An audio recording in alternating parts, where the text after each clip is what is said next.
Entonces, ¿qué debemos hacer que no estamos haciendo aún? En primer lugar, necesitamos a alguien que se haga cargo de tome el comando y control de la situación. Las Naciones Unidas es la única organización internacional que puede dirigir la inmensa cantidad de médicos, recursos sanitarios y ayuda humanitaria que debe provenir de diferentes países y ONGs para sofocar esta epidemia.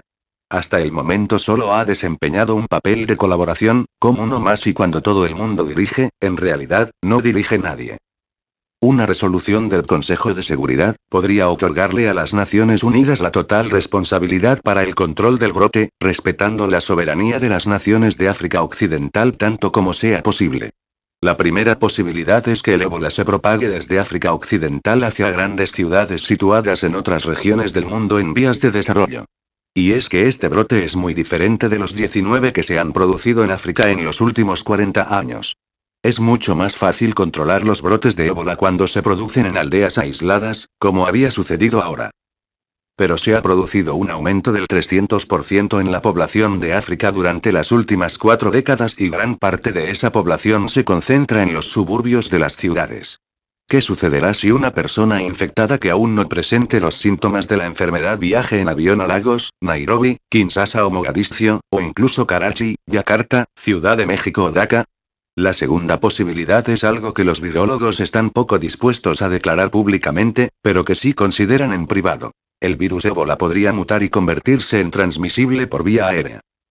Hasta ahora, el ébola solo se transmite a través del contacto directo con fluidos corporales. Pero los virus como el ébola son cambiantes cuando replican, lo que significa que el virus puede variar genéticamente entre una persona infectada y la siguiente. La superevolución del actual virus del ébola no tiene precedentes. Se ha producido más transmisión del virus entre humanos en los últimos 4 meses de lo que probablemente se produjo en los últimos 500 a 1000 años. Y cada nueva infección representa billones de posibilidades de mutación genética. Si se produjeran determinadas mutaciones, eso significaría que el simple hecho de respirar nos podría poner en riesgo de contraer el ébola. Las infecciones podrían propagarse rápidamente a todas las partes del mundo, como sucedió con el virus de la influenza H1N1 hizo en 2009, después de su nacimiento en México.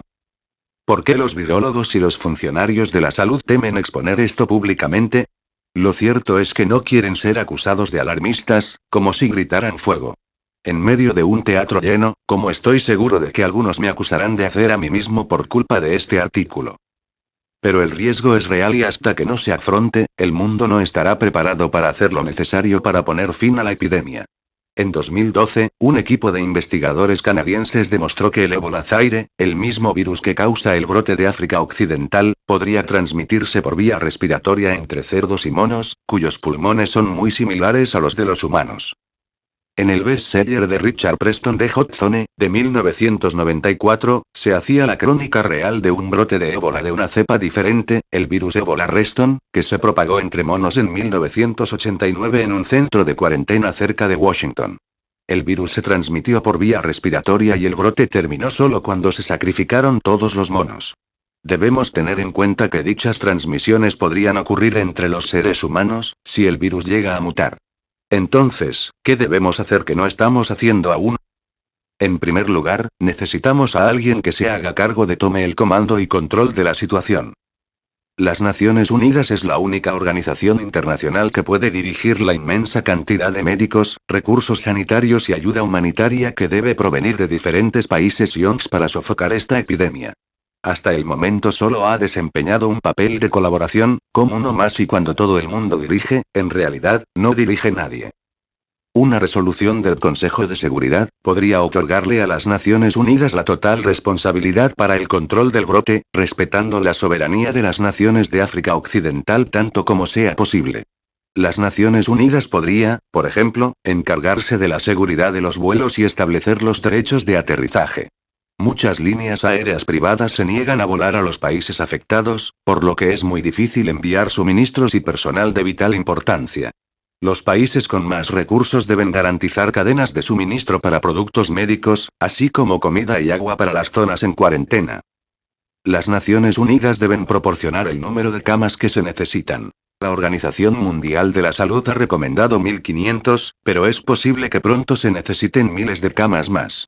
También debe coordinar la contratación y formación por todo el mundo de personal médico y de enfermería, especialmente mediante la incorporación de residentes locales que ya han sobrevivido ébola y que por lo tanto, ya no corren riesgo de infección. Muchos países se han comprometido a suministrar recursos médicos, pero las donaciones no resultarán eficaces si nadie se hace responsable de coordinarlas eficazmente sobre el terreno. Las Naciones Unidas podría, por ejemplo, encargarse de la seguridad de los vuelos y establecer los derechos de aterrizaje. Muchas líneas aéreas privadas se niegan a volar a los países afectados, por lo que es muy difícil enviar suministros y personal de vital importancia. Los países con más recursos deben garantizar cadenas de suministro para productos médicos, así como comida y agua para las zonas en cuarentena. Las Naciones Unidas deben proporcionar el número de camas que se necesitan. La Organización Mundial de la Salud ha recomendado 1.500, pero es posible que pronto se necesiten miles de camas más. También debe coordinar la contratación y formación por todo el mundo de personal médico y de enfermería, especialmente mediante la incorporación de residentes locales que ya han sobrevivido ébola y que por lo tanto, ya no corren riesgo de infección. Muchos países se han comprometido a suministrar recursos médicos, pero las donaciones no resultarán eficaces si nadie se hace responsable de coordinarlas eficazmente sobre el terreno. Por último, hay que recordar que el ébola no es el único problema de África Occidental. Decenas de miles de personas mueren allí cada año debido a enfermedades como el SIDA, la malaria y la tuberculosis. Liberia, Sierra Leona y Guinea tienen una de las tasas de mortalidad materna más altas del mundo.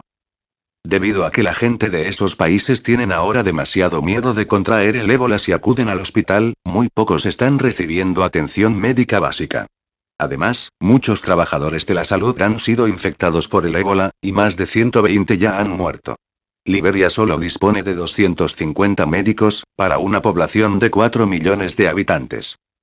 Esta es una cuestión no solo humanitaria, sino de interés propio. Si esperamos a que las vacunas y los nuevos medicamentos lleguen a poner fin a la epidemia de ébola, en lugar de tomar iniciativas cruciales sobre el terreno ahora mismo, corremos el riesgo de que la enfermedad salga de África Occidental y alcance nuestros propios patios traseros. Michael T. Osterholm, director del Centro de Investigación de Enfermedades Infecciosas de la Universidad de Minnesota.